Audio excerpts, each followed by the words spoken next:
I ordered new headphones, but they weren't going to be here until like Friday. And last night I was going fucking crazy. So I just like went to the dollar store and bought some for $1.25. They're worth $1.25. Like, you guys sound so fucking bad coming through these fucking earphones. It sounds like we're coming through a tin can. Dude, honestly, it sounds like I'm speaking to you underwater with my phone in a Ziploc. Like, but I'm still like, holding it against my ear, but like, man. Oh, boy. Well, shit, ladies and gentlemen. But at least it's stereo. Yeah, there we go. So this is the Shedtime podcast, live and in stereo. Let's go.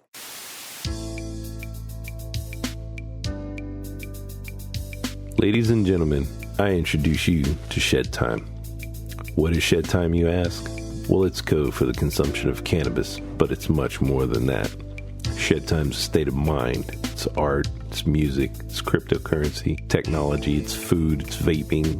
It can be whatever you want it to be, as long as you're not letting the bastards get you down, not being a dick, and making it fun. When you're in the shed, it's whatever your mind allows you to create. So now let's get to the Shedtime podcast. Shedtime podcast is recorded in front of a live studio audience. Yep. See, live studio audience. I'm telling you guys, they love it. They love it. They think it's great. Shout out to Gina for holding us down with the sound effects, because obviously I'm not good enough to do it. I know. It's okay. It's okay. But yeah, guys, like we were just saying, it's been some crazy weeks for everybody. A little bit of rest and relaxation is here for us, and I gotta say, I'm very happy to be able to chill right now and rip this guy, because she's ripping awesome, and it's the weed I grew. It's my with intergalactic space runs, and it's just tasting so good right now that this thing is just holding me down. Oh yeah, dude. I'm getting into some. What is this? This is. It says cotton candy, but they have the candy crossed out and put censored in front of it. So I don't know if it's like some sort of weird cross or what. But I'm enjoying it, man. I'm pleasantly surprised with the quality of Traditional's flour. Not gonna lie, pretty good stuff. Especially like the 5 gram smalls, like when you get like the small buds. Wasn't a bad price, dude. Dig that. Yeah, I think I actually ended up getting them like on sale for like, I think it was like $20, bro, a bag or something. Which is pretty damn good for 5 grams of some pretty solid flour. $20 for 5, man. That's like where I was hustling mids back in the day. That's crazy. Yeah, and this stuff is testing pretty high too. I think it's at like 29%. Oh, scratch that, 31%. Okay. I'm not going to complain. I mean, we all know how test results work, but at the end of the day, let's just say for argument's sake that they're cheating, and those are the very best premium buds. These small buds are still in the high 20s. Easy. Like you can't be mad at that. 5 for 20. 5 James, for I got 20. a question for you. Yes, sir. So when you go in there, is that like $20 plus whatever taxes you have to pay? Or is that $20 including taxes? No, that's not with tax. Oh, okay. And that's like what, 15 or 20% after that? Ish? 30, I think, in California. Have my receipt on it. Yeah. Let's find out, dog. He's got the pull out that receipts. receipt. Check the receipts. All right, so let's see here. They were 37 or 35.74 a piece, but then I got $14 off. So they came out to about $21. That's And then pretty solid. city tax, I paid $3.81. Excise tax, I paid $19.68. And sales tax was 13.19. But I also got 2 grams of concentrate in here too, so that bumps it up a little bit. But I saved myself $42. Savings is key. I mean, at the end of the day, the money you saved basically covered that tax and then some. Yeah. And I've got a shit ton of points, bro. Yo, I've got like 1,400 points. Thank you for saying that. Let me. Oh no, I don't think I have my fast link anymore. I don't. I have to set that up on this phone. I got to go find out what I got for points at the dispensary because, fun advantage of being in my role when I worked there is that I helped set up this point system. So I already had points before everybody else. Dude, don't even talk about points because I left Ontario and my home base. Dude, I had like $35 worth of credits on there. Like that, I could have got like a fucking half quarter, couple pre-rolls, whatever. I don't know. Fuck. Yeah. No shit. I wouldn't have bought pre-rolls, but you know what I'm saying. Well, I mean, I guess it's always going to be there. I'll be back there probably next summer. I was gonna say, you just got to hook up next time you're in town. And what I always end up doing is I just use it to round off my fucking whatever my total is at the end. Like say it's like $115. If I've got $15 worth of points, I'll just use the $15 just to make it an even 100 or something like that. I do that all the time. See, we can't do that in Massachusetts.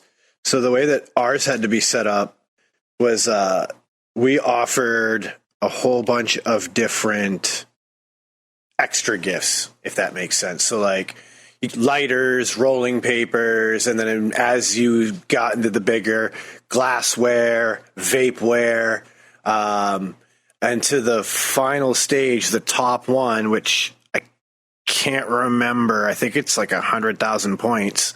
You can get a Puffco Peak Pro or a Volcano. Damn. So naturally, I'm just like holding points. Like I'll take the Volcano for free, please. Right. Although lately, I'm gonna be honest, a Puffco Peak Pro doesn't sound too bad. Dude, they're pretty slick, dude. I've been using my Peak off and on here, and dude, they come in clutch, dude. The Pro is obviously a little bit better. It's got a better heating chamber in it and stuff like that. But dude, even the new Peak, bro, the new Peak comes with the same 3D XL chamber with the joystick carb cap that you get on the Pro. The only difference is you can't swap it out. I think like that's the only difference. My understanding too is the Pro gets a little hotter. Yeah, it's got more settings. Yeah, which that's part of what intrigues me about that is that like I sometimes want that little bit hotter hit from a dab rig that I don't get from a Puffco regular Peak. And so like I'm kind of intrigued. I saw this the other day on their Instagram. They did like some I don't think it's ever going to end up being released, but they did a 3D triple XL atomizer. Oh, Jesus. The motherfucker was like this tall, bro. And they were ripping some of the fattest dabs I've ever seen come out of a Puffco, dude. To the point where at the end, they're like, this is too much. Like, I love that.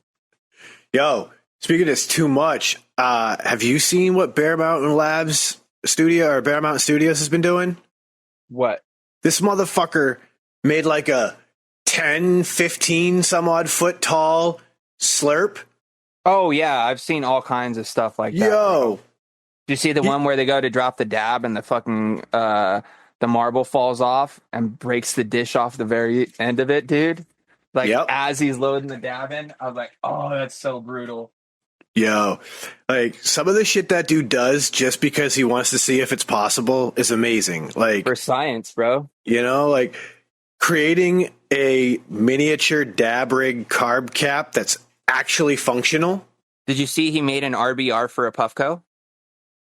So, so it's a little functional carb cap for the Puffco, or is it an RBR attachment to the Puffco? An RBR attachment for the Puffco. He's also made one that you can also put a nail in, so you can rip a regular dab through the RBR as well as ripping a dab through the peak at the same time. Oh God! Then you get his little fucking functional carb cap one. You could rip a dab out of that. Yeah, so you can rip like 3 dabs out of a Puffco with that setup, dude. But dude, the RBR thing looks sweet, dude. Oh, I bet, dude. I mean, big fan. You and I both like that design, that functionality. Well, dude, that's what my dab rig looks like right now. It's just not his branded RBR. This is exactly the same shape. Yep. I love this shape, dude. This is my all-time favorite rig I've ever had. And I would buy it multiple times again. And if I ever had an extra $400 or $500 laying around, I might grab one of his smaller RBRs, bro. But I just never have the money when he does the drops. Nope. I feel you. And at the same time, I probably wouldn't buy it because you guys know me. I don't have the best luck when it comes to glass. So to spend that much money on something that I want to use all the time, got to be in the fear of breaking it. There'd be no bueno, dude. Well, that's why you end up turning into the heady kids. You know, those dabbers that like they carry their favorite rig in a Pelican, they pour some water in, they do a dab or two, then they clean it all out, they put it back away in the Pelican. I mean, when you're spending those kind of dollars, I understand. Like, I've got a couple of friends that are like that they have spent crazy money on dab rigs, but I get it because like using them, you're like, this hits like a $700-800 dab rig. Yeah. like it's weird to say that and for someone to hear it and not understand like what that might mean, but like let's face it, right? A car is a car. They all get you from point A to point B, but driving a Corvette is a lot nicer than driving a fucking Pinto.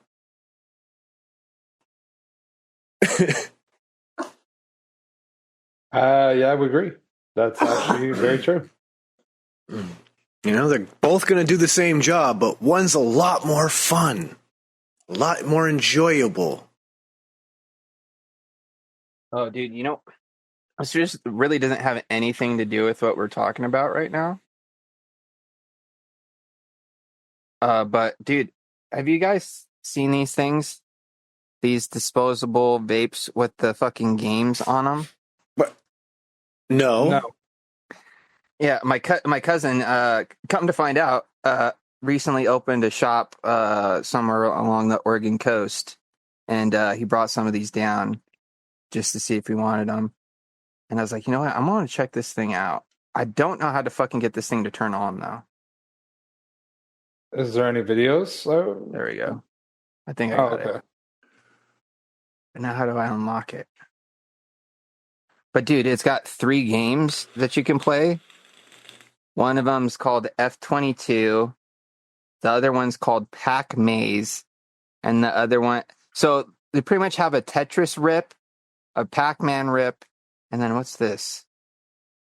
Oh, sound? No, I don't want sound.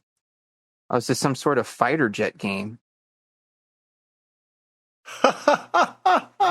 There's literally a game, and you use the things.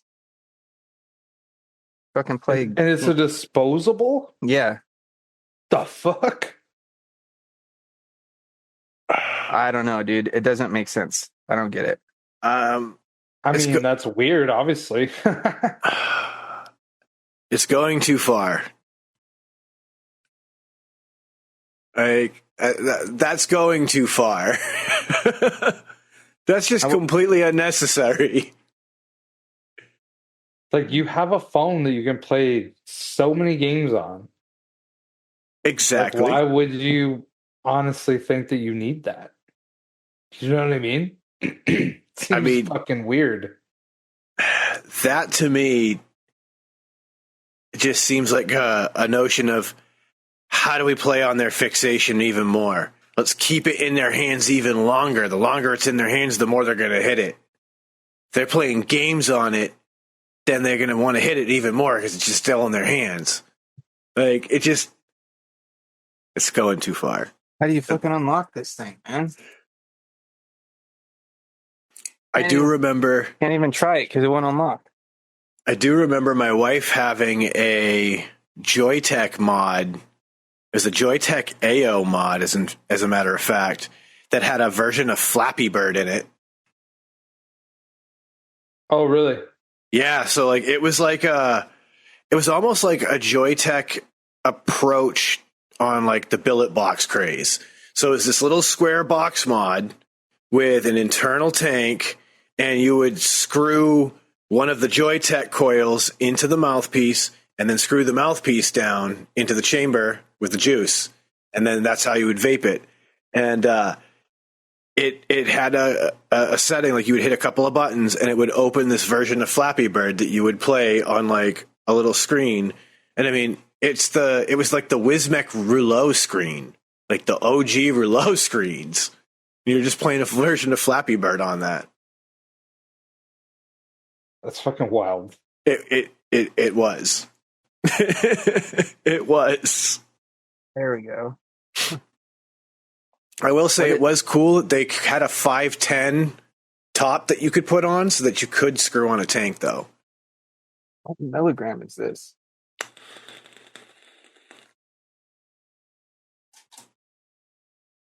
It's got 25 mils of liquid.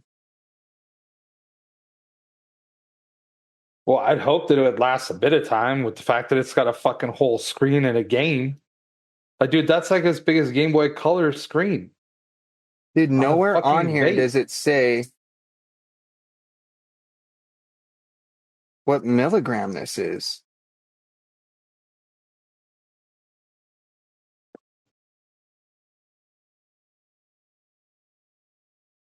I don't like that. Why doesn't this not tell you how much?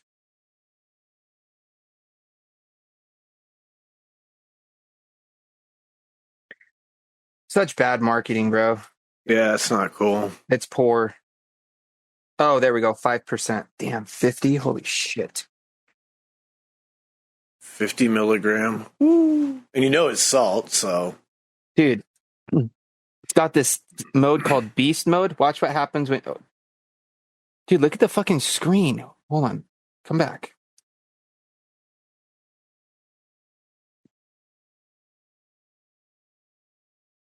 Dude, it's still... Look at that fucking thing, dude. It's got like this crazy fucking screen that doesn't stay on very long. This cherry pop flavor is actually not bad, though. It's still going. I don't like that. It kept ripping after I done hitting it. Maybe it'll break in. I remember when we were in Vegas, one of the pods that I had, it did that in like the first like 20 hits. It was like firing for like 2-3 seconds after, and then all of a sudden it just started to just be a normal vape. It's a very stiff flap, apparently, if it's getting like caught in that position. I don't like it. It actually has a juice level like gauge on here. I wonder how accurate it is. It's not going to be that accurate because I had one that had a juice one and it still rips and it's said 0% liquid for like easy 200 hits. I will say it's pairing nicely with this Voodoo. I still can't figure it out, Sean. I still haven't made a full assumption on what the flavor is. Now I really can't tell because I got so much stuff going on between the cannabis, the vape, the. Yep. Well, I got lucky last time I went shopping. They still had the last remnants of the summer dews kicking around, so I was able to snag one of the red ones and snag a Baja before he snatched the summer dews out. And I've just kept them in my fridge. I've been really good not to break into them yet because I know that's like the last one of the summer lineup I'm going to find now. Oh, for sure, dude. The other day, it was either yesterday or the day before, I had the last plum one. No, I've forgotten what it was called. But the Purple Thunder? Purple Thunder. Yeah. And so it had an expiry date of September 20th of this year. So, like, I mean, if I can find more, I could stock some, but April's a long way away. That's like going to be 6 months past the due date. Yeah, I know. It's questionable. I don't know. I've never really drank that old a pop before. Sean, do you have Dollar Generals near you? I do actually. I do actually have one, and it's not like, oddly enough, it's someplace I'm going to be going by more often now that the seasons are changing. So that's why I never really noticed it until. Yeah. Take a peep in there, dude, because I find stuff in there all the time that you don't find on the shelves. Absolutely, you know what I mean? That's what they do. Plus, they've got that exclusive. The Maui Burst, bro, it's so fucking good. But dude, I find 12 packs of the summer stuff there, dude. I believe it. So like I was stocking, yeah, dude. I was getting packs of that fucking Liberty Chill, dude. I don't know what it is about it. They don't have 12 packs of anything. I might have to change my opinion on peach because lately I've been finding myself enjoying a lot of peach flavored things or things that at least have an essence of peach in them. Like, I don't like just strictly peach, but also, then again, now I'm thinking about it, that's a peach tea lemonade. And the only other like peach flavored thing that I really enjoyed was I did like Coil Turd's peach tea lemonade for a while. Or peach, what was it? Yeah, it was peach tea lemonade. Yeah. Yeah, but this is just a peach lemonade. So it's like it's similar vibe, I guess. I don't know. But dude, also a lot of the strains I've been coming to find that I really enjoy lately are peach oriented. Not saying that really had anything to do with it being or tasting exactly like peach, but dude, that Moroccan peaches strain I found, fire. I just got this other one called Peach PPG or something. Peach PPG or PCG peach. It's a cross between Spanish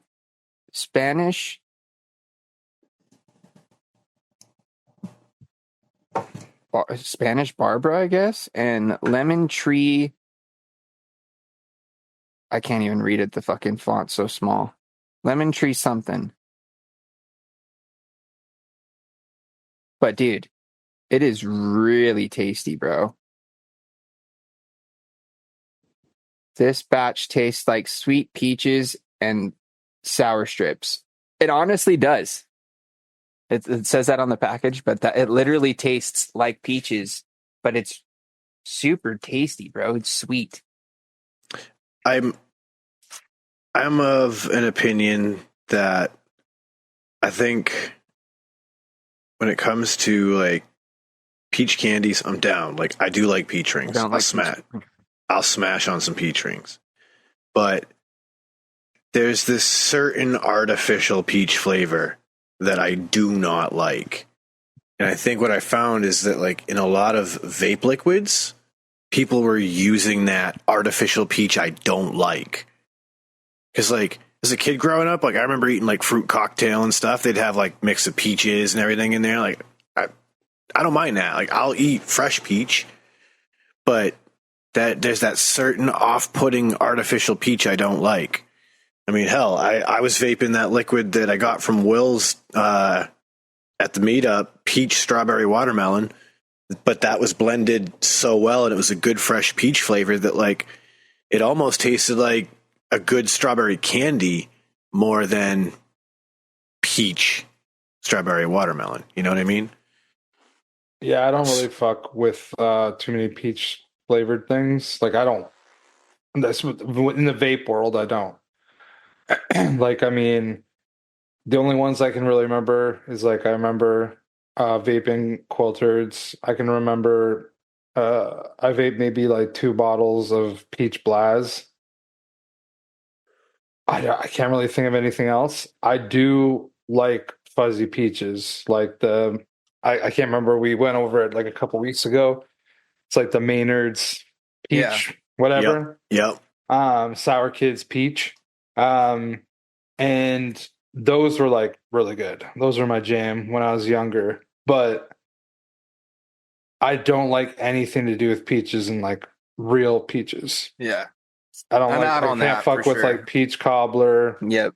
I can't fuck with like. I don't even like peaches. apricots either. I don't. I like apricot flavor Or nectarines, really. but I would never eat an apricot. It's like the same. I would probably have peach in a smoothie. I No. could probably handle that. Yeah. I've had peach yogurt before. It's not my favorite at all. It's probably like my least favorite, but I would still eat it.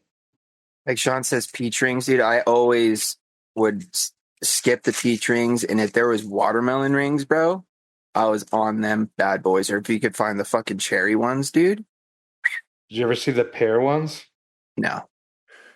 You know, They're actually not bad. I'd find apple, but not. yeah. We don't get any pear candy now that I think about that. It's like, Not as really. you ask that It's question. a very rare flavor. yeah. And if it's in something, it's like pear apple or pear Yeah. something. Yeah. it's never just a solo pear flavor. Dude, there's a Maynard's just pear. Like it was just pear, like little shape, like pear shaped things. Had like a touch of like red and then All right. mainly green. Chris, so Yeah. we're gonna have to do, bro. You're gonna have to procure some of these delicious morsels that you've been teasing us about for years, and allow Sean and I to indulge in this deliciousness that we were missing out on, dude. Dude, I could spend like $150 on candy that you guys have Dude, never I would had. send you $150 Right? to spend on candy, I'll make a Patreon withdrawal. Let's go. dude. I'll fund this for the show. Because honestly, dude, Listen to the Shedtime podcast where Chris can just watch people enjoy candies. And no, because you're all gonna that. you also get some for yourself and eat them along with us. Yeah. and reminisce, and you tell us your experience about growing up with these and eating these, and then we'll tell you our experience of how we wish we probably would have had these and could have eaten these as children, but now as adults, it's even better because we don't have anybody telling us only a few pieces. I could sit here and eat this whole bag if I want to. That's You the know what I mean? dangerous thing, man. Yeah. And trust me, it'll happen. Oh, yeah. dude. When I have like anything to do with nerds, it's hard. Dude, Yep. I told you, I honestly- smashed that whole bag so I couldn't even like show Yeah, you what couldn't one even looked show like. us. Dude, Exactly. honestly, bro, I think nerds in general, anything under the umbrella of the Nerds candy name is honestly probably my favorite candy, bro. It's like a guaranteed fire candy if the Nerds name's there. Like if you Yeah. see Nerds and you've Nerds never Rope, tried it Nerds before, Clusters. you're trying that, it's going to be fire. Nerds Big Chews. Yep. N- ner- Yep. Just dude, nerds. have you ever had Nerds in a slushie? Oh, yeah. Sonic be killing it with those, bro. That's my dude. A large cherry slush with Nerds in it, bro, is my fucking jam, dude. Give me that Route 44, bro. Give me that big mamma jam, and I'll fucking slurp that whole thing down. A Route 44. Yeah, that's like their extra large. It's like a 44 ounce Yeah, drink. I literally live right off of a Route 44, so I was like, that's where it came from. very I think- specific. I feel like Sonic's popped up along that route specifically first before they got anywhere else. Where along that route Yeah. they popped up? I don't know. So if it's even my Route 44, it could be a Route 44 in some other part of the country. Who knows? Yeah. It could be all Route 44s for all we know. But anyway, dude, I just love nerds, bro. Even as a kid, it was one of my favorite things. Did I tell you guys that I found a nerd in the shape of the state of Indiana once? Have I told you guys that story? Yes. I vaguely remember this story. I think you pulled it out on a paper, right? Yeah, I made it into a local paper in Indiana. I think it was my aunt's doing. Because she created an eBay listing for it and was trying to sell it on eBay. Like, dude, it was so crazy. Because, dude, it was so close, bro. It was like eerie. Like, it was like, wait, That's in Pennsylvania. Dude, it made me start thinking of a conspiracy that in the big box of Rainbow Nerds, like, you know, like the one you get like the fucking movie theater, or like the real big box, like the rainbow box, they hide different shapes of nerds. States? And and like if you find all of them, like you could win a prize. I made this whole like fucking thing up, dude, because I thought like, so I would like continuously keep buying nerds, bro, to the point where I kind of got tired of them for a while, because that would be like literally the only thing I would get, because I was searching, bro. I was on the hunt, and I never found one that flat and that shit. Because, dude, it was literally flat, bro. You know what I mean? Like, obviously, it wasn't like paper thin, but like there's a little, but it was flat. But also on one side, like it almost looked like it was topographically fucking shaped. You know what I mean? Like it was like looking down on. Anyways. I might even still have this nerd somewhere, bro. Like in a jar or some shit. Because I know for a long period of time, it was in a Ziploc bag in like a mason jar in the china cabinet. Dude, it should have had its own fucking plaque. What was your aunt doing? She let you down. Yeah. Should have mounted that in, like, pressed between two pieces of, like, you know, acrylic. And then... Yo, if you find it, you could totally get an acrylic guy we know to do that. Press that into some acrylic. That would be cool as shit. But in the spirit of nerds can pretty much do anything and it's going to be good, I had the question come into my mind. I had to see if it existed, and it fucking does. Nerds candy corn. Yeah, I've seen it. I would try that. I don't like candy corn, bro. I don't like candy corn either. It's not even necessarily the taste. I don't like the consistency either, bro. I feel like I'm eating a candle. This is where it gets interesting. Is this Nerds candy corn appears to be like a Nerds coated shell. Even then, if it's got that same texture inside, bro, I'm out. It's been so long since I honestly, it's closer. I thought that they crumbled in your mouth. That's the weird waxy, part about bro. Oh, see, I thought that they crumbled in your mouth. Maybe the outside's waxy, but the inside's the outside's crumbly. like waxy, and it does kind of like break up. Like when you bite into it, it doesn't like just smush. It like kind of like breaks into like pieces. But it just, the outside texture just like it reminds me, honestly, bro, of when I had braces and I used to use like dental wax for my braces in certain spots, because like the wires would like poke in like the back, so like I'd always put like a little dollop of fucking wax on the wire whenever I'd get them freshly tightened, because they'd always fucking poke out and they never fucking trim them close enough. And it just reminds me of that fucking consistency and texture. It's obviously not the same, because that stuff's a little bit more, you know, kind of gummy and whatever, but like no, I'm out, dude. No, thank you. I'm actually probably going to go to Target and try to grab a bag, because I'm seeing that's where I could find it here online. It's available in my store. I have seen a few different variations of the clusters though recently, Sean, because my mom recently found some Halloween themed ones. No, so like clusters? They're orange, white, and purple. Yes. And then I also found like these red, white, and blue ones, dude. A red, white, and blue one? Yeah, I found like, and then of course you've got the original purple or pink pack, and then the the wild berry ones or whatever. Bro, okay. I again, it looks like my local Target They've even coming in got clutch with the candy. They're called spooky nerds clusters, or nerds clustered spooky is like the They even have them in rope form, dude.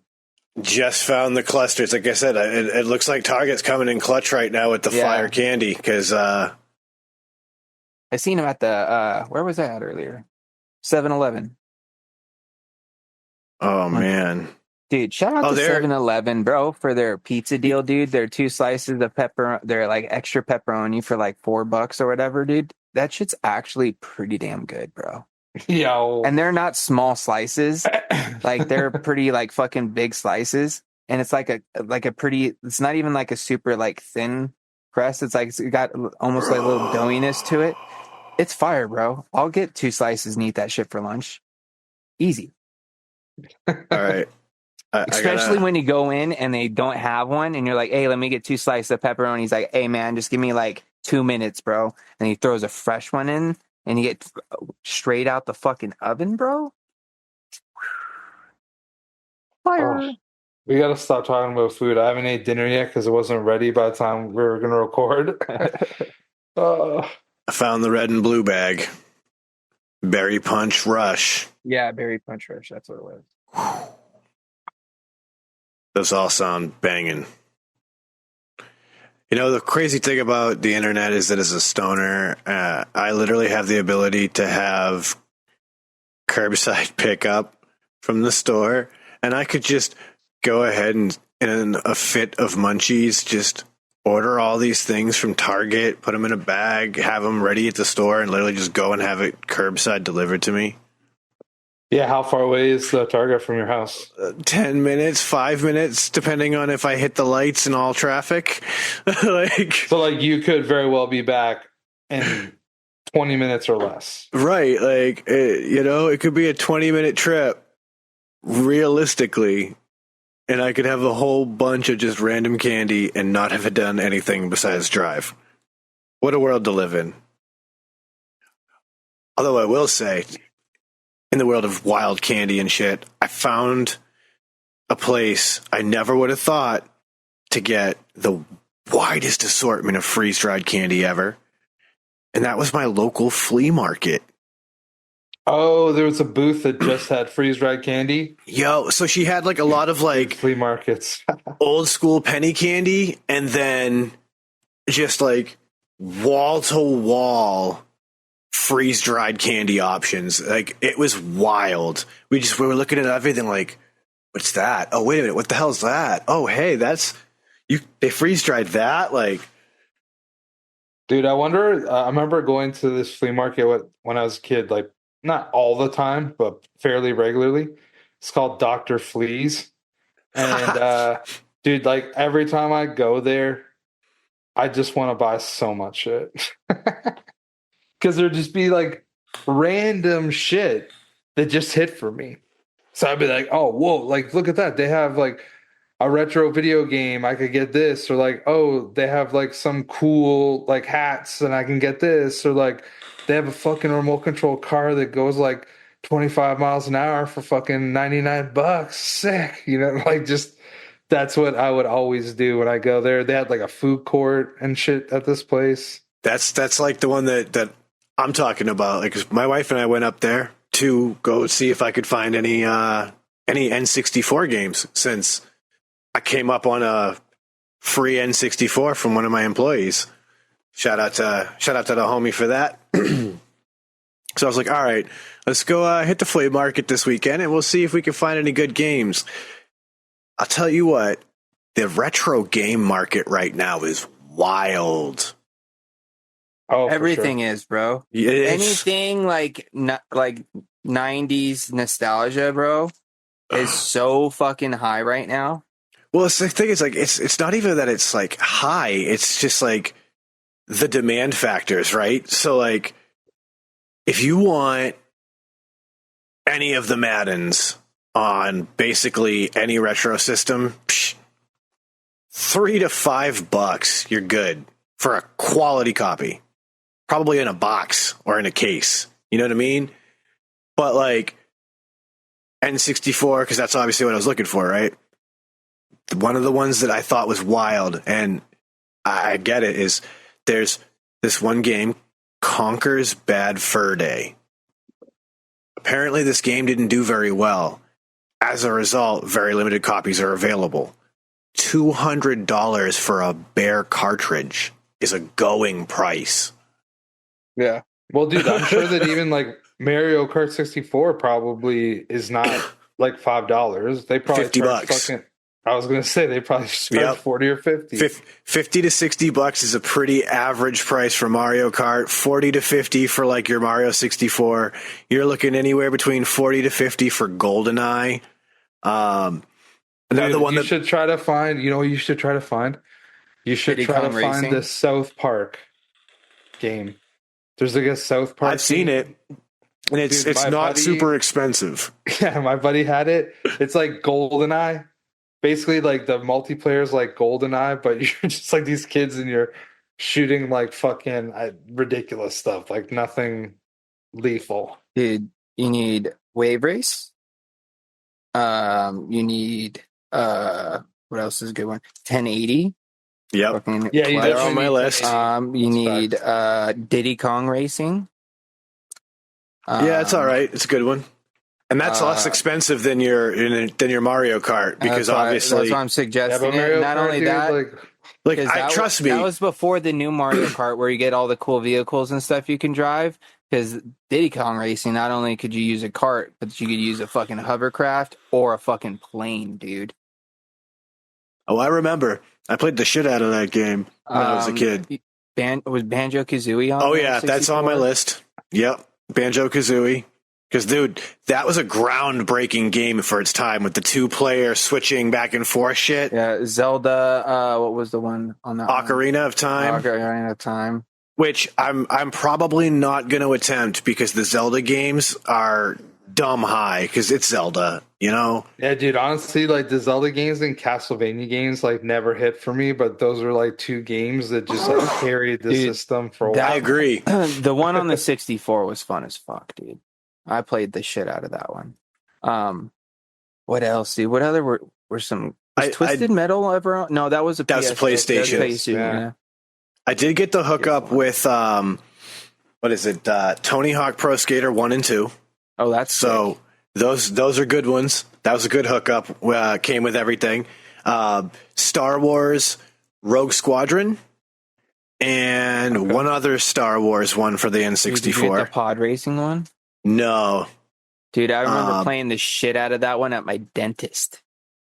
that one Dude, I was remember one of I the think best things. One of my buddies had Crazy Taxi for N64. It was fun. Yeah, dude. But, like when you were hanging out with your friends, you would just like compete because like each game would be like 5 minutes or whatever, but like you could compete, and it was like a lot of fun, dude. Crazy Taxi back in the day, just getting high as fuck, play Crazy Taxi.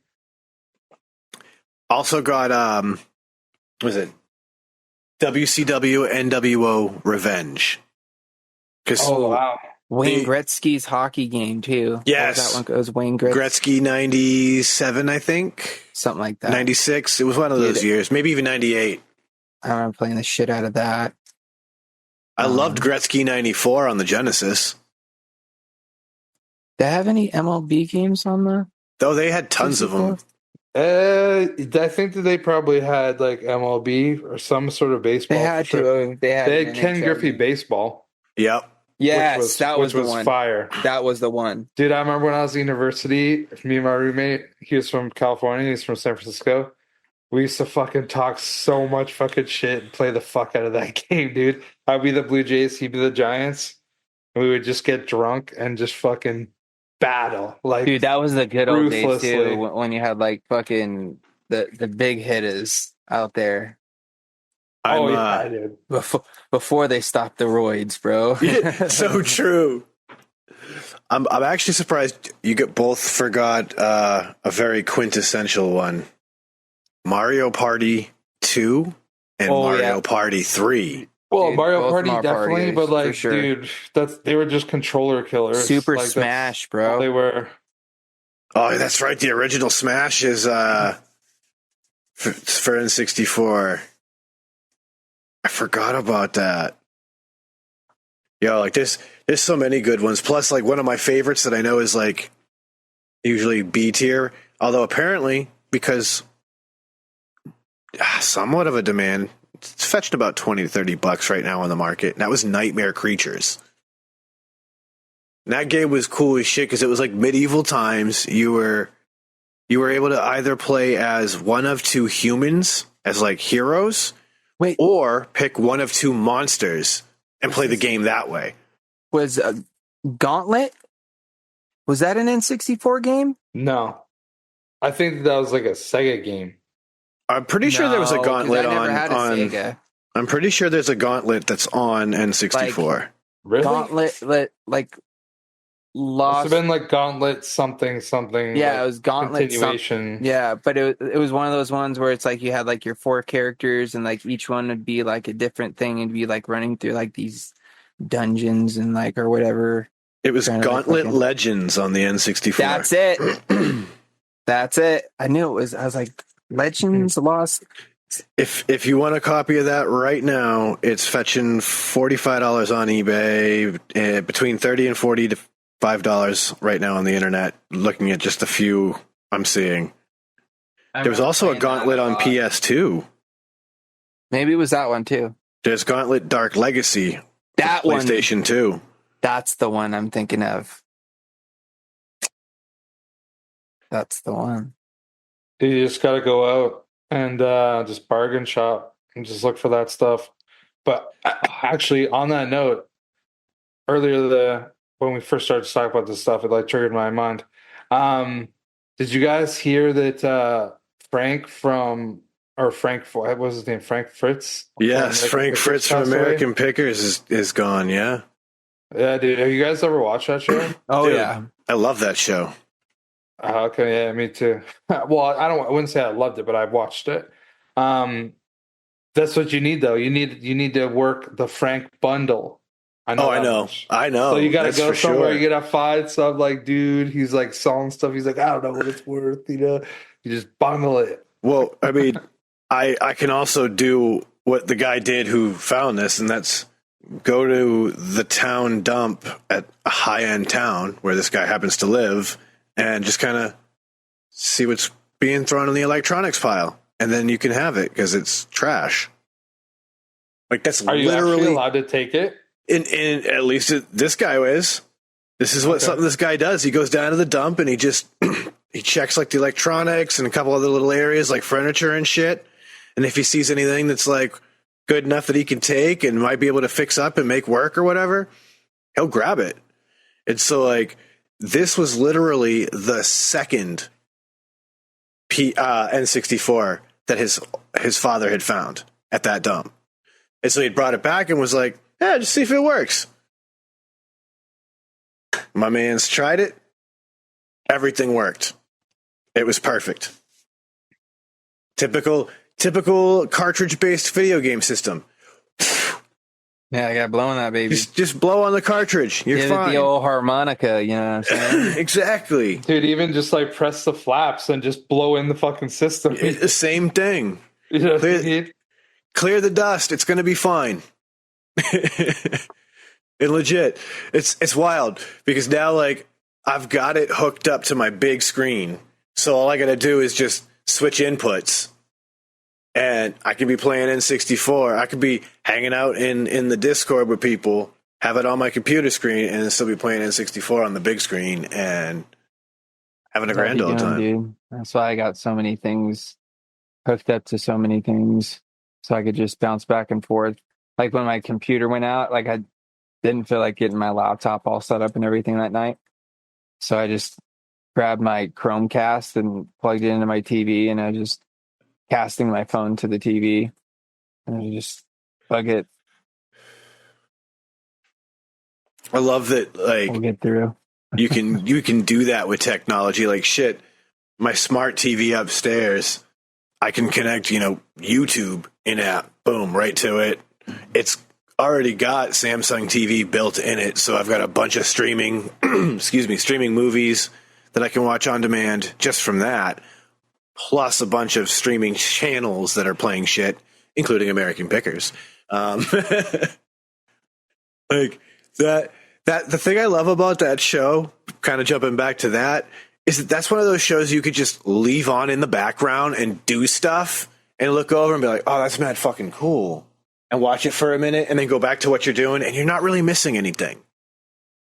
No, I'm sure you're probably missing some of the funny things that get said. But yeah, I don't think that you're really missing too much. But that's the thing, right? But like, that's usually the come shit that catches my attention. Is it's like something funny gets said, and I'm like, huh? How come there's not like a show where people travel looking for like video games and baseball cards or with something like that? There is. It's called YouTube, though. Oh. Yep. There's so many, bro. Name anything you want as far as like a category or like a fucking niche of something. There's somebody out there that's got a channel either Making content. making content about it, making content doing it, making content looking for it. Anything. There's a whole community of them on YouTube, no matter what it is. No matter what it is, bro. Like, how do you think I've fallen into so many different rabbit holes, and within those rabbit holes, there's multiple channels that I've consistently watched while I was in those rabbit holes, and like they were all doing similar content around this same niche. You know what I mean? Whether it was golfing or fishing, or even when I was sitting here and I was just watching people putting together like models. I just watch them just put them together and then paint them and then like customize them, or fucking dioramas, bro. Just people creating just these super crazy realistic dioramas, but they're like these really, like when you look at it, it looks like super like detailed and intricate, and then all of a sudden they zoom out and you realize it's just this thing sitting on a table. Well, when it's up close, it looks like a full scale sort of thing, and you're like, holy shit, these guys are crazy. Some of those are insane. Like, I got into that wicked bad on like the reels on Instagram at one point, and it'd be like all these artists who would go to such meticulous detail that like what you see, you literally think is like, say, a dirty Chinese restaurant in the inner city. And then just like James is describing, like they start to pull the camera back and you realize it's just this tiny little like shoebox shape size thing. And it's that detailed. It's incredible. Or dude, I was even into the whole aquascaping and, just fish. What's the term? The fish keeping or fish husbandry, as I was watching Chris all that way before Sean got into it, dude. Like easily like a year or so before Sean actually started like physically doing it. I was watching all that shit, dude. That's why it like surprised me when all of a sudden I seen Sean start popping up fucking live, fully planted tanks. You know what I mean? Like, dude, I've been watching people do this shit for like the past like year and a half on the YouTubes, but I don't want to do it because I know how much work it is and I know I'm lazy. So I'm not going to do it, but I'll watch these people create these beautiful things and enjoy them do it. And then my buddy's now doing it. So now I just get to hang out with him on Wednesdays and Fridays and whenever else and just look in his background and see this dope tank. Dude, cool. Now I don't watch the videos because Sean's doing it, so now I had to find a new niche, Sean. That's what happened, and then I fell into what I fall into. That's how I think I fell into golf. Not gonna lie. Hey, those plants are getting big, man. They're starting to grow in. It's looking good. Honestly, no, they are starting to fill in. Because what's crazy about the whole fish thing? Because at first it started by watching people doing like tanks and aquascaping and doing different styles of tanks and that sort of thing, to where all of a sudden, remember when I was into watching fishing videos for the longest time? Dude, that happened after I was watching all that. Somehow I stumbled across this dude that was doing some sort of fishing video, and then I came across all those dudes from Guggen at that point. Which I know think exactly how it happened. Yep. The same thing happened to me at one point, because it was same thing. I was watching those videos and then I came across a dude, and it had something to do with him rescuing aquarium, fish in an abandoned aquarium store. That's what I remember it basically roughly being about. And it turned out that the majority of his content was him just doing all sorts of crazy fishing. And I fell into that, which led me to other creators. And yeah, it happens every time. It's how I got into woodworking. Same thing. I watch fish tank stuff. There's a dude who decided he was going to build a table with a running stream and fish in it. And I was like, I got to see this. I liked his content. That video, and it's pretty dope. Kept watching more of that guy's content. That's John Malecki, for those curious about the woodworking. And John Malecki is NFL linebacker for the Steelers before he went on YouTube doing this. Hey, man, just shows you everybody's got more than one passion. You know what I mean? Expand your horizons, man. Apparently, yeah. Shit. It sounds to me, from the more I've been watching him and everything, like he'd been doing the woodworking before the NFL and just kept doing it after the NFL. And like he's got, full on mills. People can buy wood from him and get like gorgeous live edge wood slabs and shit through him. Like he does incredible furniture work for clients that you can commission. And tell you what, if I had $6,000 or $10,000 to drop on a gorgeous piece of furniture that was custom made, that's somebody I would totally spend that money with. Oh, yeah. What about you, Chris? What kind of rabbit holes you been falling into? Well, I guess over the last 3 weeks, we'll say, the most time that I've spent on a rabbit hole has probably been the America's Got Talent. Oh, like the competition shows. Yeah. I really like the singing ones. The ones that are just singing. Yeah. I prefer those. That's pretty much all I watch too. And yeah, so I got lost in that for a bit. I got lost in watching some live street performing videos for a few days. Okay. Describe what the guy looks like in the video. And I was watching I probably watched 50 different people. Oh, okay, because it's there's a couple guys that do street performing, but then they also have people that just walk up and the flash mob one. Well, it's not even that, not even so much that. It's just they'll be just doing their regular busking thing, but part of their thing is they'll have people come up and they'll play a song and let the other person who come up sing it. You know what I mean? There's two dudes that pop out in my head. There's this dude looks like he's from the 70s because he got the long hair and he always kind of wears a button up shirt, but it's always kind of opened up a little bit more than the average person. He's always got 2 or 3 extra buttons unbuttoned where he's just showing full chest. He's kind of got that or maybe 80s hairband sort of look. And he'll do songs that people request, and he'll just do it on the spot with a loop pedal and all this shit. And there's this other guy.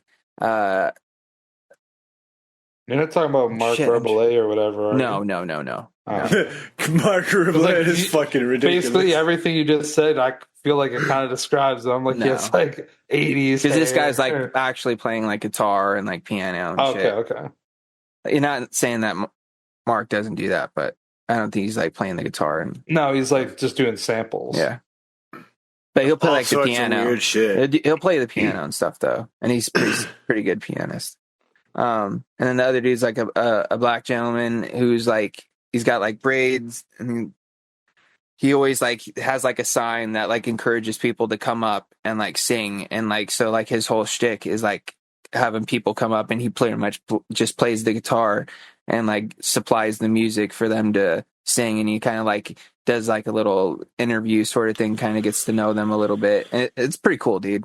Because I've seen some people go up and it's their first time ever doing it, and then all of a sudden you just see them fucking just show out, and it's damn, dude, wasn't expecting that. Or it's just somebody that you wouldn't even expect to be in to do that, or at first seems not into it, and then all of a sudden they're good. Or someone who's super confident, and then most of the time they always end up being semi-decent. I've never seen one where it's all right, I'm not gonna watch this one because not sound too good, because if that happens I usually turn it off. But anyway. I'll tell you one thing. I had a weird one a while back that I fell into that I thought it's cool, and I can see why I fell into it, but like it's strange. There's this dude called SB Mowing. He's a landscaper. Yeah, oh yeah, and he goes mows people's lawns for free. Yeah, like once a week he just stops and like takes care of like overgrown houses and shit. Yeah. Like There's it could a be couple dudes. absolutely fucking just abandoned type shit. Yeah, And he, dude. Like, somehow makes it look like pretty fucking dope. Like I really love watching that dude. Like it's the strangest thing. I don't know why there's like a catharsis there of watching somebody like landscape a yard back to, you know, nice beauty like that. But oh man, it's so satisfying. I'll tell you what, dude. One thing about that is like I totally agree with what you said. Because the one thing that I always fucking hated was I always hated having to do fucking yard work and shit. Because like it's usually pretty tough, you know what I mean? Depending on, you know, what you're doing. And you're out in the sun, the hot heat, and fucking you got to be out there for a while. But it is super gratifying though afterwards when you're done, you look back and like everything just looks super nice and neat, and you got nice straight lines and everything's edged up real clean, and you know, it does look pretty slick, and you're like, all right, I guess it was worth it, but fuck, that still sucks. I still don't want to do it. But it does look good. No, it definitely does. I mean, it's good karma too. What that dude's doing, he's just, you know, he's just putting good energy out into the world. Oh, for sure. Helping neighborhoods, just, you know, look a little at bit the end better. of the day, he is going to end up making a little something off doing it because he's making content and hopefully he's monetizing it, and then, you know, he gets his little kickback that way.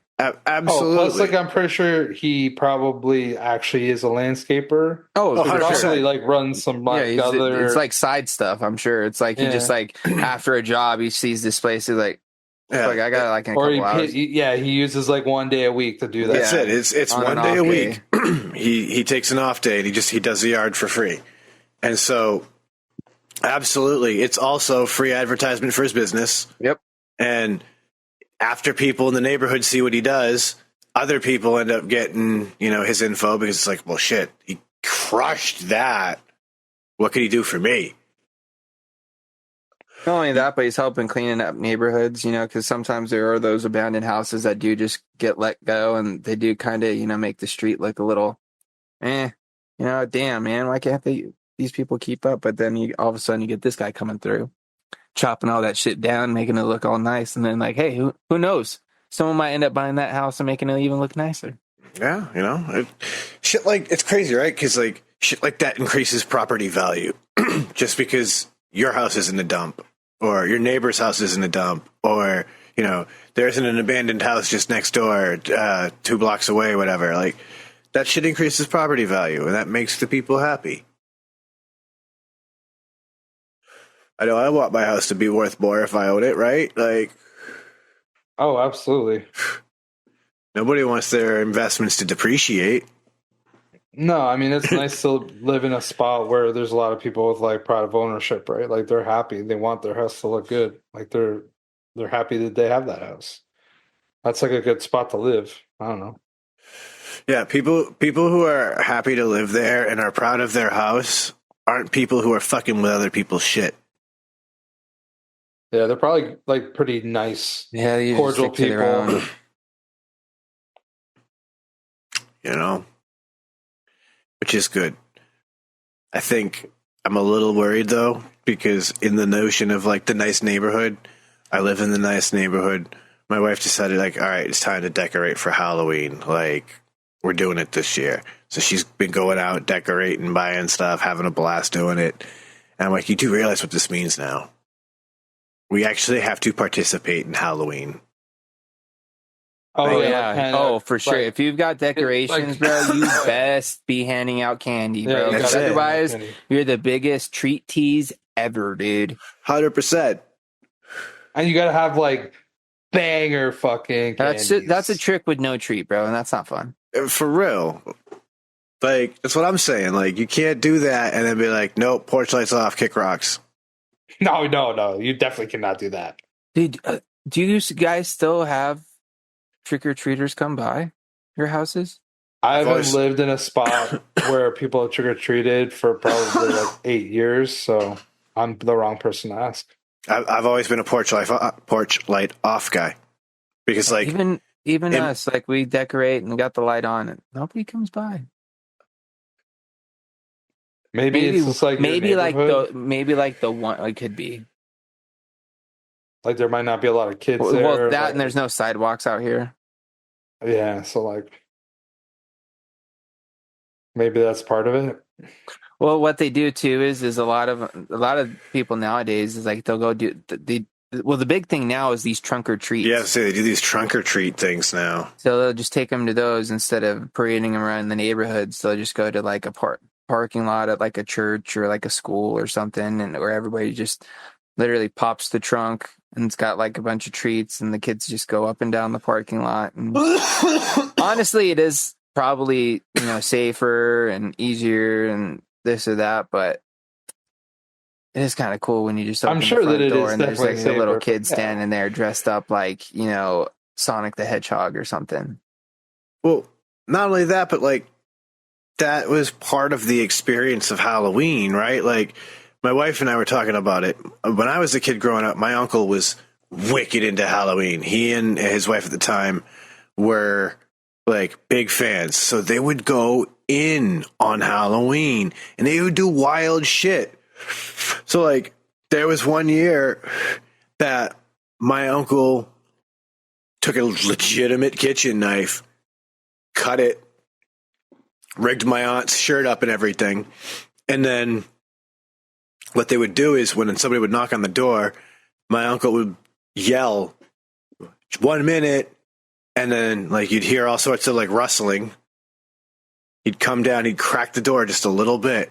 And he'd be like, "Oh, trick-or-treaters, happy Halloween. Let me get the candy." And he'd step away so that you could see through the crack. And there you would see my aunt with this knife in her chest, struggling, stumbling down the stairs to hopefully get help and escape. Yeah, that's actually awesome. And then all of a sudden, he'd come back with the candy, realize what's happening behind him, and go, "Okay, bye," and like freak out. That's called adults having some fun. That's for sure. He was a neighbor was into it. across the street that would dress up in a gorilla costume, and he'd sit in a chair and he'd have the bowl of candy in his lap, and he'd just sit there and just wait until somebody came to grab candy or some shit, and then he'd fucking move or like yell or something. It was so awesome just to sit there and just watch.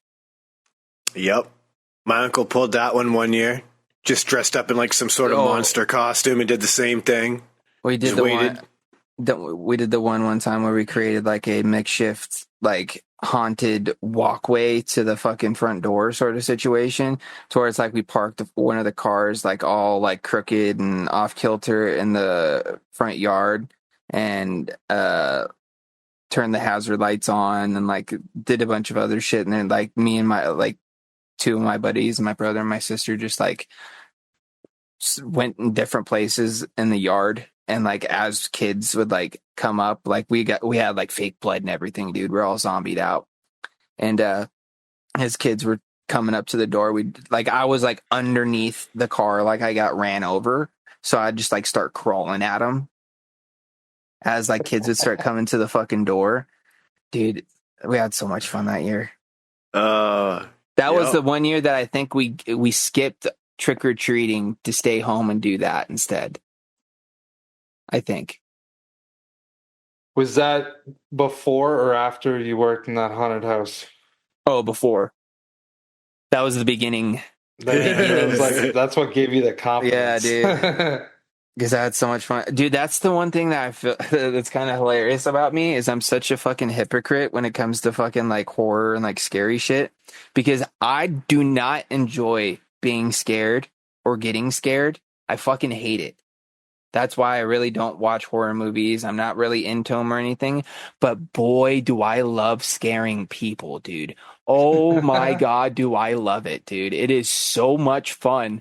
I just love, especially when like it's people you know too. That was one thing that I liked about like the the haunted house that I worked in. It was in the town I grew up in, down the street from the high school I went to. So of course, all the high school kids knew that there was a fucking thing at the fairgrounds.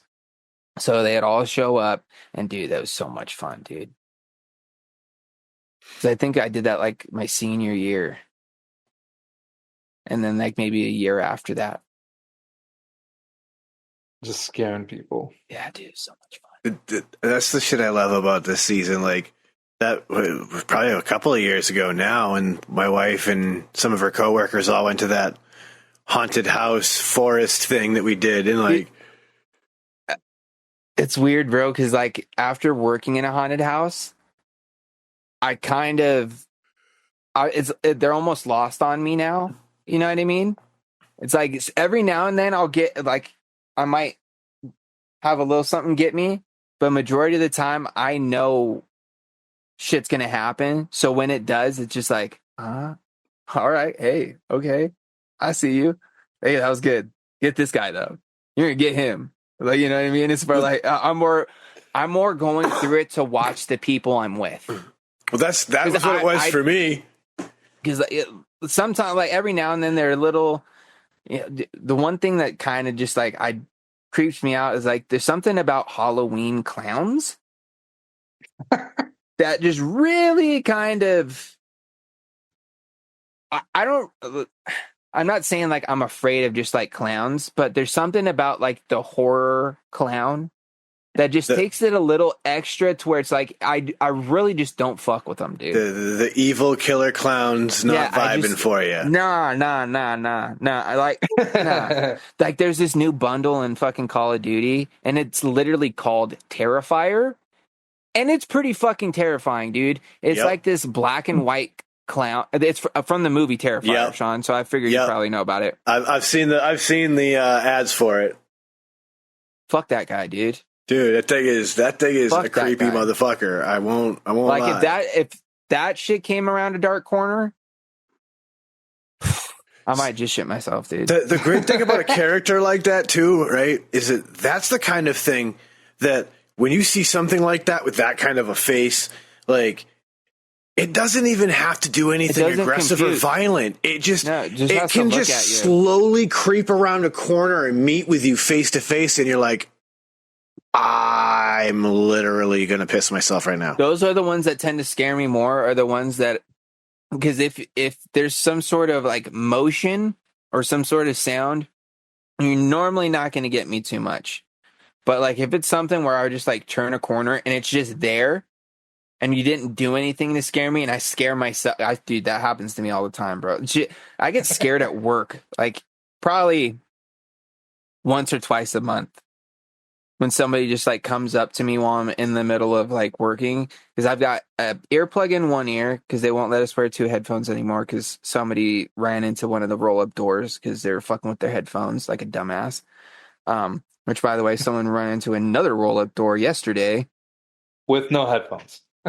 I don't know what he was doing, bro. I think he had them masked up still while he was coming back through the door. It's like, dude, when you're done dumping the fucking dumpster, drop your fucking load all the way down to the fucking ground, you know, until you have a little bit of clearance, and then back through the fucking door. Yeah, don't come in with the fucking thing up in the air, dude. What the fuck are you doing? It doesn't even make sense. Like you're literally on concrete or asphalt the whole time. And stupid. Anyways, but dude, people will come up to me and I'll like be like either really into what I'm listening to or just into what I'm doing at that moment.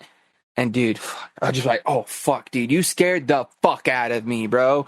Like my lead man does it to me all the time, bro, because he's a shorter guy, so it's like if he's not like directly in my sight line, like I don't see like the shadow sort of situation like I would from like somebody who's like, I don't know, I just miss him a lot of times, and all of a sudden I turn around and he's just there. I'm like, oh fuck, dude. Shout out to Ricky, I love that guy, good dude. Maybe he's just magic. Maybe he can teleport. He's sneaky, bro. He's sneaky. I told him the other day he's going to give me a heart attack one day. Oh, shout outs to him because he's actually the one that hooked me up with the Stream Deck.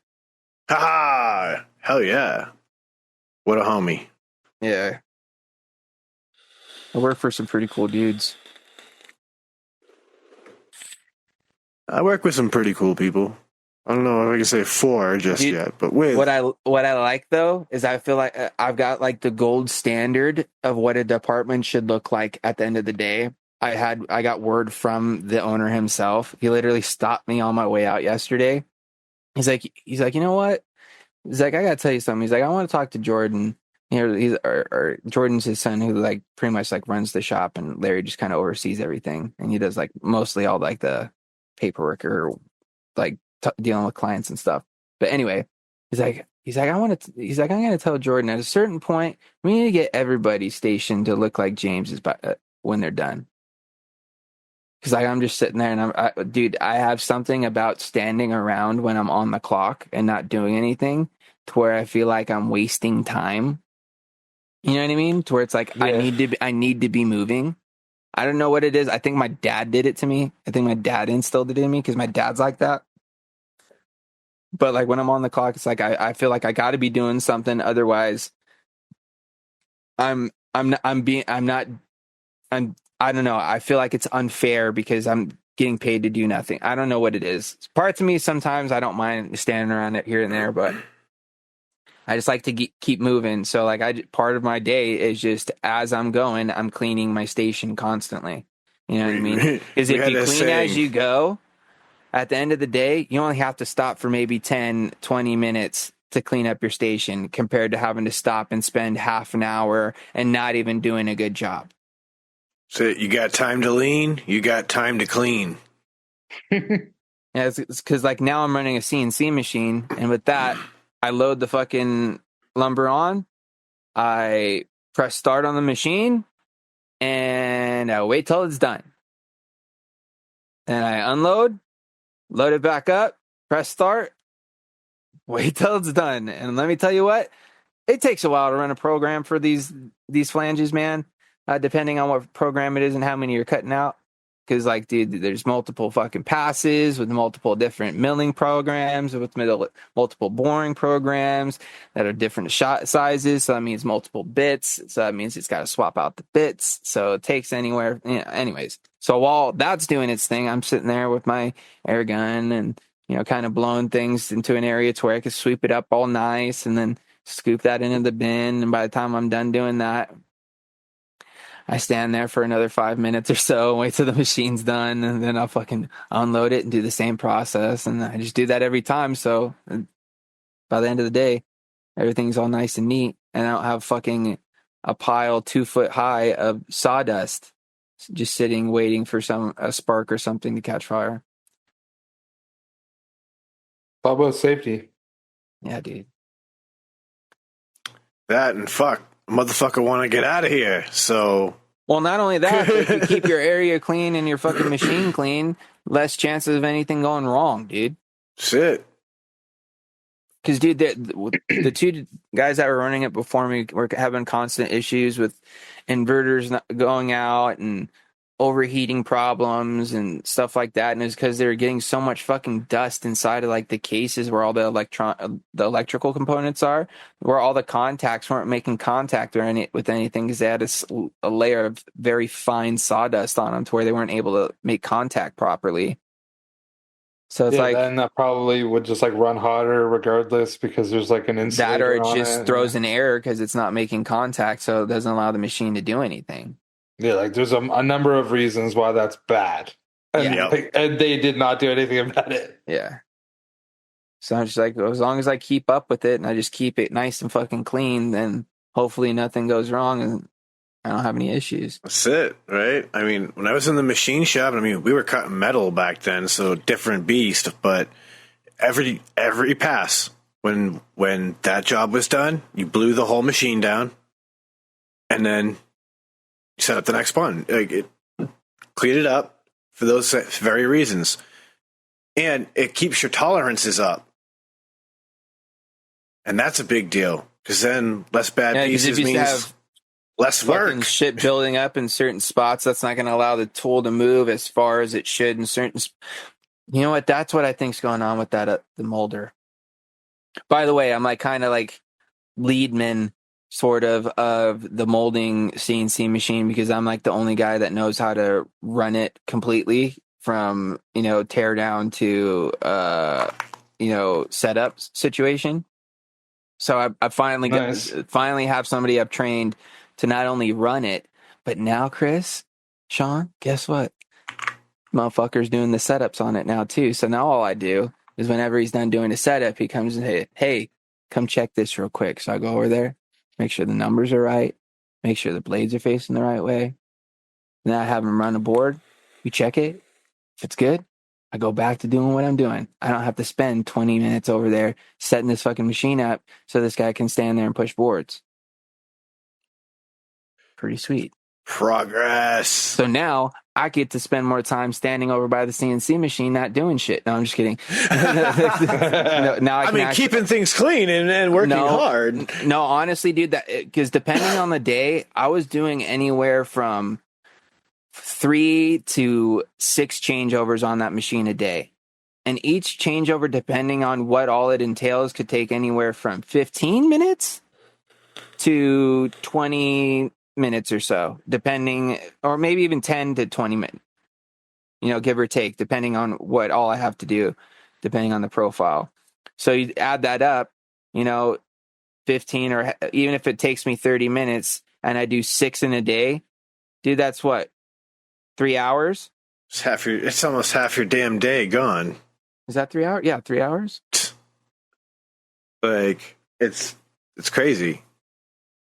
And that's 3 hours I could have been over there running the CNC machine and getting more shit done. Even though most of the time when I was doing the changeovers, I just have the other guy go over there and just keep the CNC machine running. Because at that point, as long as the program's loaded, all you got to do is just load the lumber on, push start, and then unload it when it's done. Either way, I'm bouncing back between the two CNC machines now and kind of watching over the other one. I need to get more knowledge on, the actual computer side and programming side of the CNC though. I could do basics, but when errors and stuff start happening, I don't know how to fix different issues that I need to get more familiar with. It's a complex but simple language. Especially when you have absolutely no background before and you're just getting shown a couple times how to do something, and you don't have somebody sitting there training you for a full week and spending all day with you. It's hard to pick things up, but I feel like I'm doing as good as I can with what I've got at the moment. You know what I mean? I remember back in the days when I was working in the machine shop, they had to have their foreman split between running machines and doing all that computer stuff, because he was one of the only people in their shop who knew how to take the computer drawings and put them into program points for the CNCs to do what they needed to do. So I understand how difficult it is when you have no idea, because I remember looking at it going, I can do some cool things with HTML. Yeah. I could change my MySpace background. That's about, I know how to embed music and not have a player visible. That's my programming knowledge. Sorry.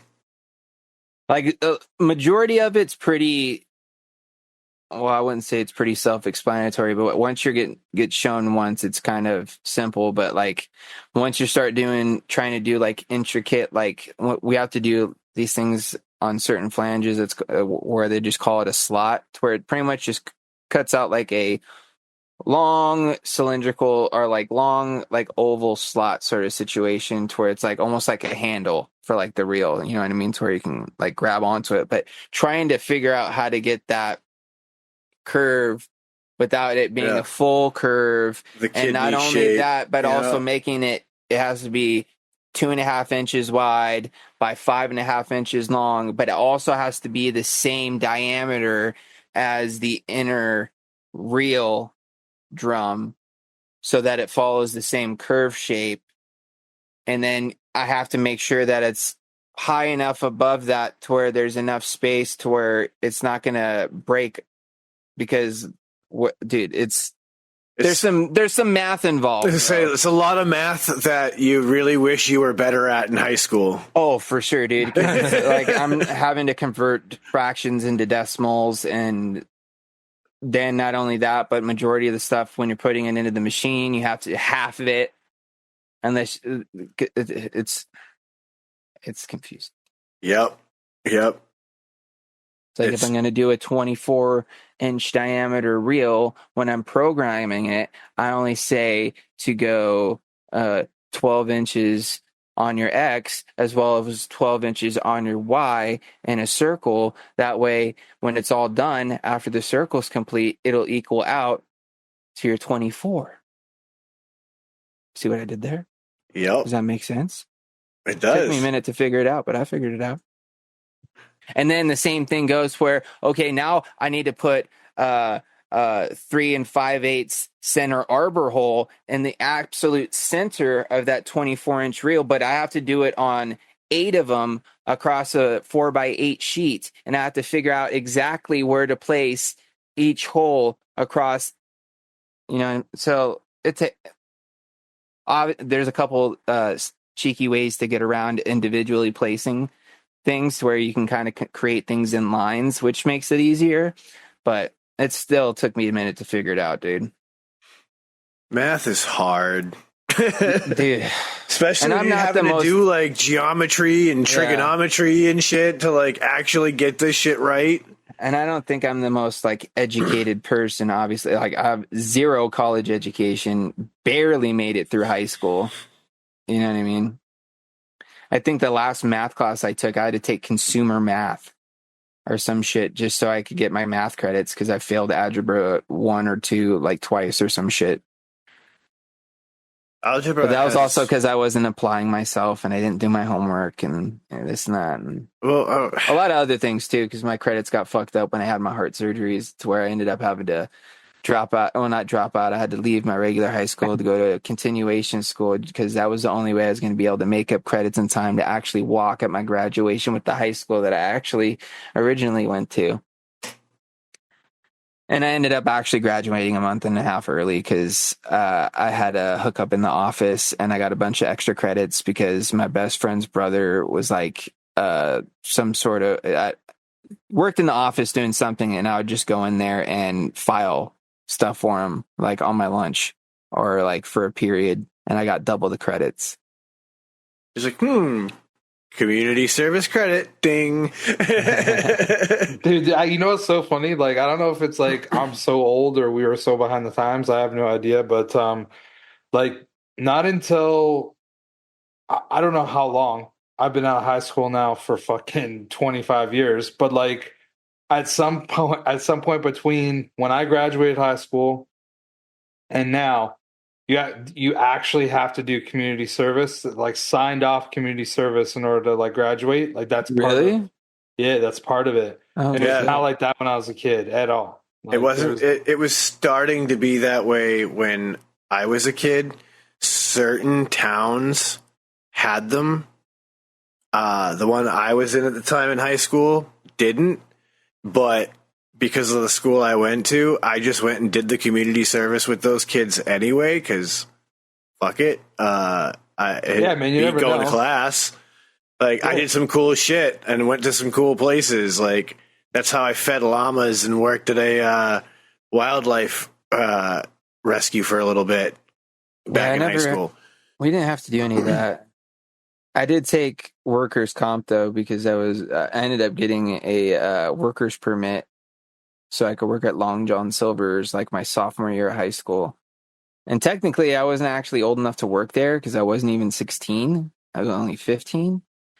Somehow they hired me, worked there for like 6 months, and then all of a sudden when they found out that they're getting bought out by Starbucks, they started going through paperwork, and they called me one day and they're like, hey, it says here you're only 15. I'm like, yeah. Well, technically we can't work you unless you're 16. So we're going to just have to take you off the schedule, aka you're fired, sort of thing. I'm like, what the fuck? I've been working here for fucking 6 months. You knew I was 15 when you hired me. What the fuck's How going much on longer was it? Like, Not that long. probably wasn't like It August. was only like 2 or 3 months after that they fucking were gone, and it was okay, under so construction to be a Starbucks. Yeah. Either way, I thought it was hilarious, dude. You know where all that money went to, Chris? like just like flat bills, like hats, Dude, hats, and shoes. shoes, and dude, a pair of Spy MCs, bro, white, because that was the thing at the time. Did you wear like a lot of like plain white tees? Well, I don't know. I wore a lot of colors, to be honest, bro. Dude, that was the reason why I had so many hats and so many pairs of shoes, because I had different colored shoes and hats to match the different colored flannels and other shirts that I had Dude, I've always been on the match game, Chris. Even before the vaping started. Oh no, you clothes, don't. bro. Yeah, you wouldn't have just created that. Yeah, from there. it's been a thing my entire life. You can ask my mom about it, bro. And but when I had my own money, dude, did it get intense, dude. There was a point, bro, where I had like these 2 or 3 outfits that I fucking loved, bro, because they matched from head to toe, almost to a point where it was kind of too much, but damn, did it fucking look good, or at least I thought I did. Where I had these Jamie Thomas Fallens, bro, that were fucking teal and black. They were super sick, bro.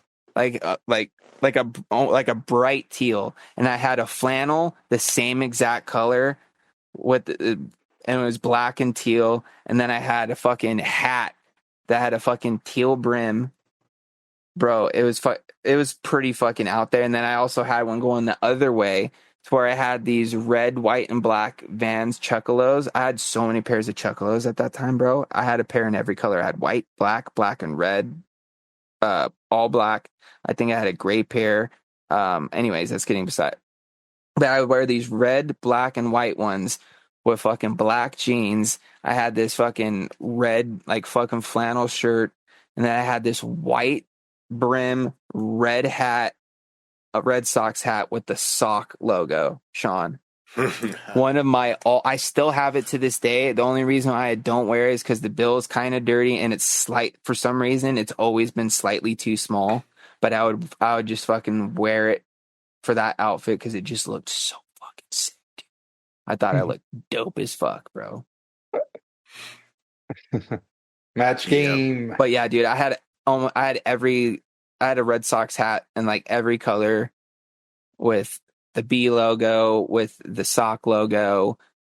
Dude, I had so many Red Sox. I only wore Red Sox hats too for the longest time. I got wicked into the like monocolor Red Sox hats. So like I had the all white, the all black, the all red, the all black ones of those hats. Like I had an all black Jays hat. And yeah, man, like I still love that. So cool. Yeah, one of my favorite hats though, I would buy a new one all the time, was the black hat, black B, but with the white outline. So it was black, or it was all black, but it had like the black B, but with the white outline on it. Dude, I think that's how my purple one is. Yeah, and then dude, I was so stoked one day. I found the fucking spring training hat. And it was the fucking green bill, black hat with the B and a shamrock right here, dude. Dude, I loved that hat so fucking much, bro. I think I might still have that one too somewhere. Maybe not. I ended up getting rid of a lot of those because they were fucking worn to death, bro. And there was washing them wasn't saving them. Yeah. For me, like I used to like wear out some of the hats I had, like from like on the right side of the bill, because I would always be like adjusting it. Dude, my problem, bro, is like I was always just kind of careless with my hats when I would get home, to where I would just like throw them in different spots, and then eventually they'd get crushed and develop those 2 creases right here that would never go away, and the hat would always kind of sit kind of sideways, and it just did not look good, and I fucking hate it. I still have a couple hats like that now, but I just wear them to work. because who cares? I just want something to cover my bald head. Catch that sweat. Dude, I've been wearing a trucker hat to work lately because it's been pretty toasty, and just having that extra little bit of breeze going through the hat, it's kind of nice. It is weird. Like I was never a mesh back guy, Yeah.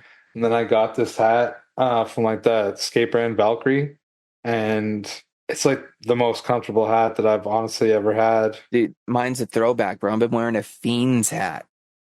Oh wow! Oh, damn. Shout outs to Fiends Coils, man. Cool fiend.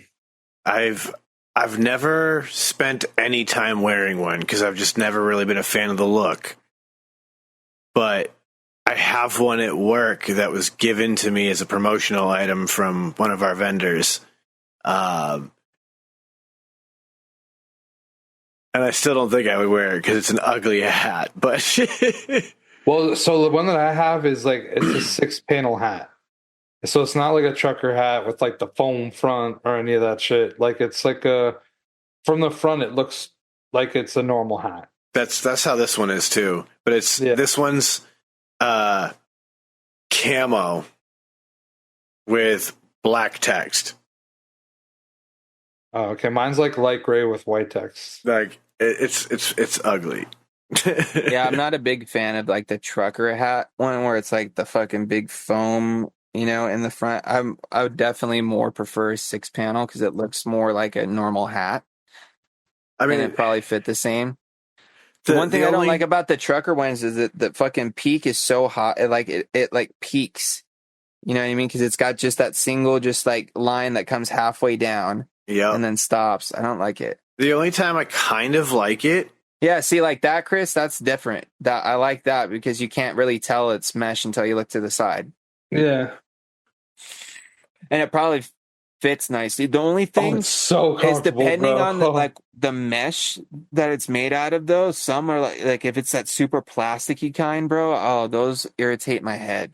No, after a while. This one's not like that. This one, honestly, that's why I wear the everything Fiends about ones because it's like it's just more of like it's kind of like a lighter mesh situation. Yeah, it almost feels like it's cloth, but not really. Yeah, you know what I mean. It still has a little bit of like a plasticky feel, but it doesn't feel like super hard. It's actually soft. Yeah, it's got some give to it. It's more of a nylon, not a straight plastic. Yeah. It's like a higher end for sure, like a higher quality, some sort of polymer. Back.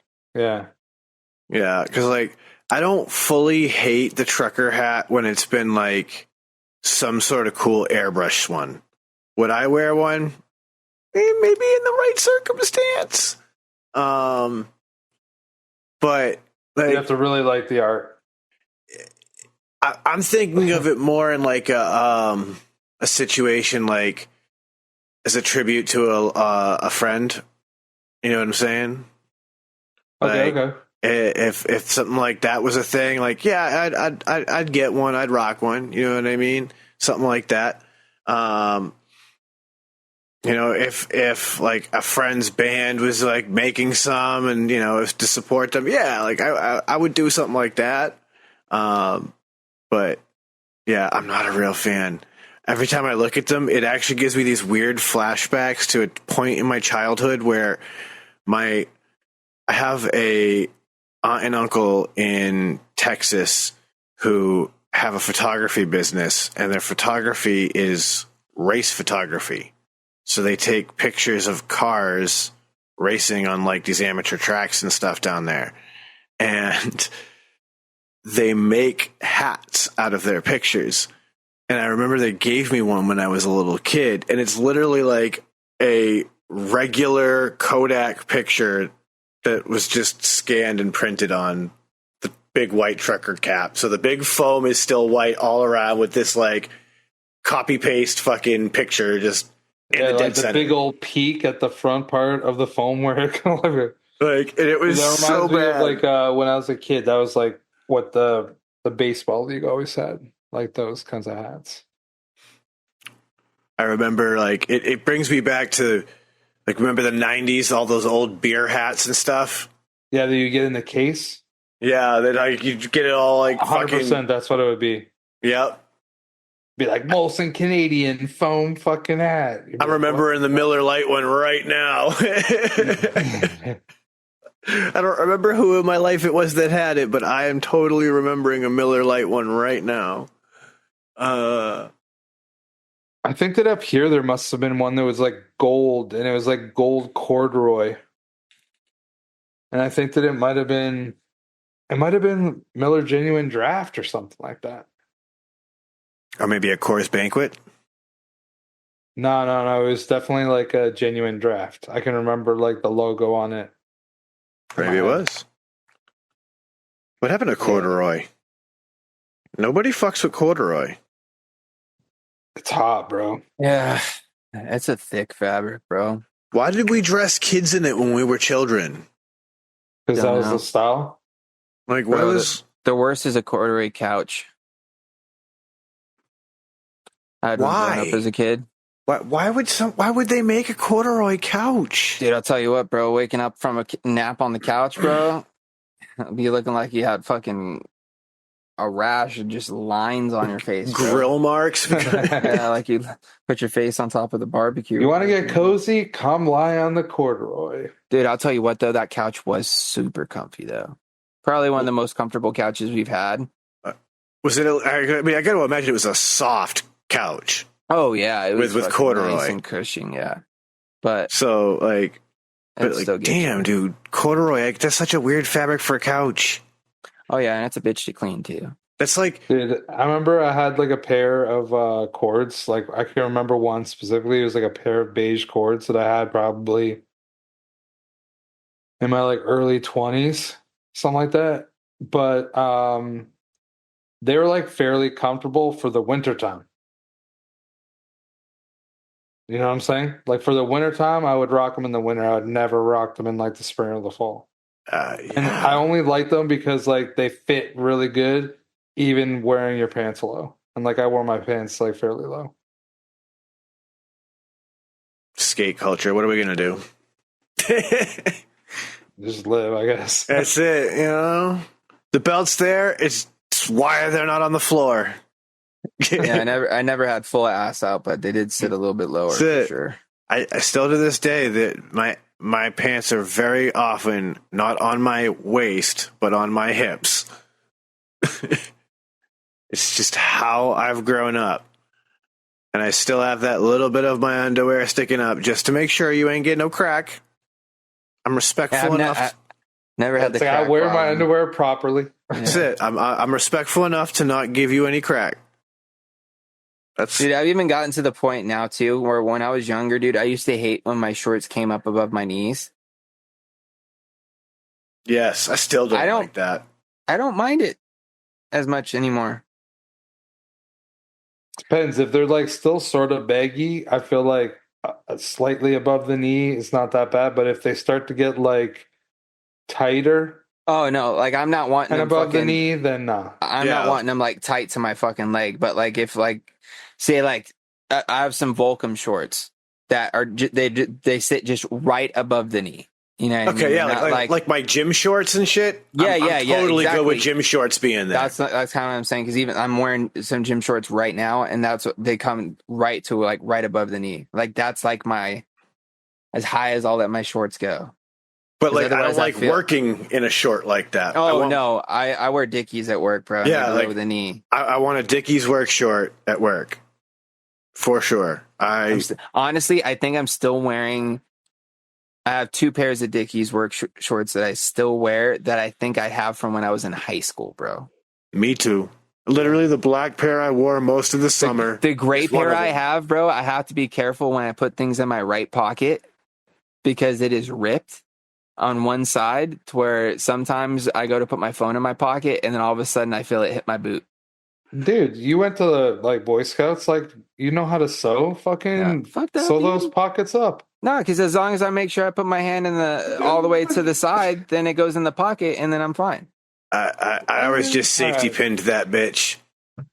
Ah, dude. they're work Fold it shorts. over, safety They're pin work through shorts, it. bro. Who gives a fuck, man? That's why I just put a safety pin in it. And when I'm at work, I hardly have anything in my pockets anyways, unless I'm going to break or I'm leaving for the day. Dick- As soon as Dickies I is get to my work, life. I turn my machine on, and then I open my big drawer on my toolbox and instantly just dump my pockets, bro. My phone actually stays with me, but it's not in my pocket. I just leave it on my workstation. But my fucking keys, my vape, my juice, my headphones case, my earplug case, everything just goes in there. That way I'm fucking pockets empty while I'm working, so I don't have anything bumping up against my legs while I'm moving around or weighing my pockets down or clinking or making noise or something that's going to fucking poke me if I fucking bump up against something, because I do that a lot. And then when I go to break, go over to my toolbox, pop open the drawer, grab my shit, take my break, and then when I come back, do the same thing. Pocket dump. No, on my everyday carry, my phone's got to be with me. I've got too many people calling me because that's just part of what my job is. So like it's always on me. And I always got my little work knife now with me because that is clutch. I don't want to take mine to work because if I set it down, dude, it'll disappear. Yeah, like mine's always on my pocket. Always. I use that thing 7-8 times a day easily. Cutting pallet wrap with that thing is the best. Like this little knife is sweet. Gets everything I need done. From my box opening to cutting pallets open, cutting down cardboard. Perfect little utility knife for work. And it's so damn light. I was carrying a fucking this boy's sharp razor. too, Sean. I cut myself with it the day I got it. Yeah, I nicked the inside of my hand a handful of times because I hadn't got used to how to open it yet. That top edge is a shocker. Yeah. Yep. It'll shave. But that's what's nice about it, man. Like I use that thing for cutting all sorts of shit. Like we use a ton of different tapes and stuff for like labeling things, and being able to just quickly cut my labels is a breeze. Razor sharp kid, as we would say in Boston. Wicked shop to it. And with all of that, friends, it's about time for us to bring it on to a close. Hope you all had a good time listening to us babble about all sorts of wild shit. So if you want more of that, you know where to find us, shedtimepodcast.com. And with that, I'm going to hand it on over to Uncle Chris. Well, thanks everybody for tuning in. Appreciate it, everybody. I'll just chill the normal stuff. I'll say go to shedtimepodcast.com. Check it out. Check out our Patreon. Check us out Friday nights on Frames Janklin Vapor's YouTube channel for the Green Room, 8 o'clock Eastern Standard Time. And I think that's honestly going to be everything. Everybody be safe. Have a good week. Live your best life. James. As always, Chris pretty much plugged everything, so I'm just going to say shout out to all the Shedheads for all your guys' support. We greatly, greatly appreciate it. Make sure to go check out the Patreon and all that good stuff. Other than that, I'm going to just keep it short and sweet, and it as I always do, and send out all those positive vibes. Crisp high fives. Don't forget to tell somebody you love them. And as always, a little bag or dab will do you. That's right, friends. And one more time, shedtimepodcast.com has links for everything. So you can stream the show, you can find the Patreon, you can find links to the Frames Janklin Vapor channel to catch the Green Room, and there's so much more. So with that, I'm going to tell you, don't let the bastards get you down, be cool, don't be a dick, and whatever it is that you do, be sure and have some fun, because it's the Shedtime Podcast, and it's time to roll on up and roll on out.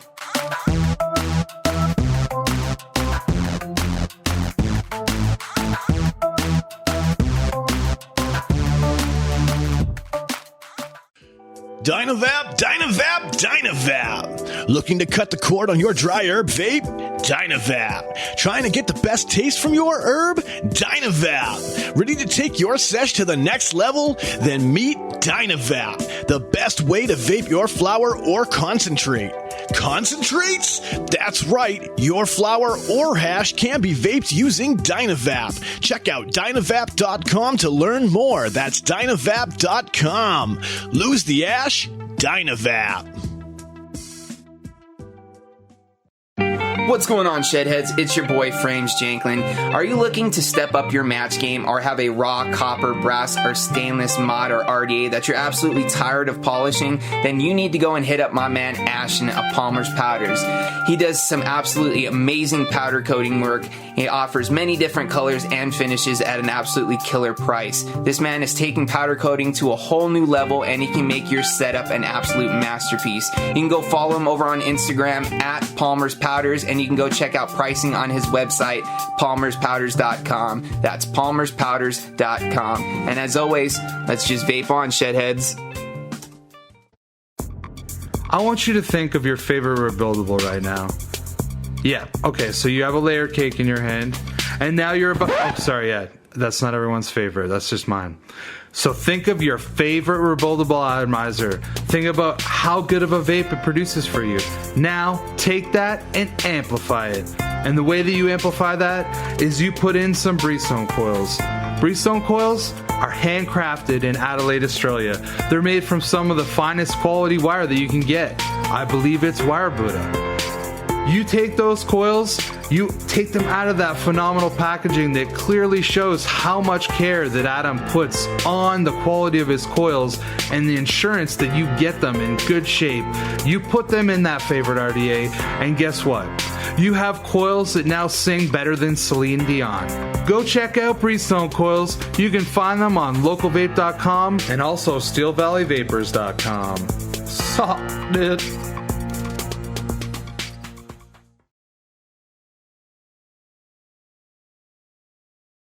And if you go to steelvalleyvapors.com and use code Shedtime, you can get yourself a nice little discount on a wide variety of great products.